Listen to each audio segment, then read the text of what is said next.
কোথায় ছিলেন আল্লাহ যখন আমার দরকার ছিল? আল্লাহ কোথায় ছিলেন যখন আমি সমস্যায় পড়েছিলাম? ওই অবস্থায় কেন তিনি আমাকে সাহায্য করলেন না? মানুষ এই ধরনের প্রশ্ন করে।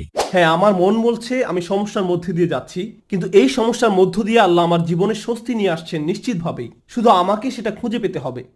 সমস্যা আমি দেখতে পাচ্ছি, কিন্তু সমাধান কোথায় সেটা আমাকে খুঁজে বের করতে হবে। জীবনে আমরা যত ভয়ানক অভিজ্ঞতার মধ্য দিয়ে যাই, তখন আমরা এভাবে প্রশ্ন করি যে আমাকে কেন এই বিপদে ফেলা হলো, কেন আমার সাথে এমন হচ্ছে, আমি কি এমন অন্যায় করেছি, এর থেকে ভালো কি আসবে। أشهد أن لا إله إلا الله. আজকের খুতবা কোরআনের একটি আয়াত নিয়ে, যা আল্লাহ আযজা ওয়া জাল্লা দুইবার উল্লেখ করেছেন সূরা ইনশিরার মাঝখানে। একে সূরা শারহ বলা হয়। আল্লাহ বলছেন ফা ইন্না মাআল উসরি ইউসরা, ইন্না মাআল উসরি ইউসরা। সাধারণত এর অনুবাদ করা হয় কষ্টের সাথেই স্বস্তি আছে। নিঃসন্দেহে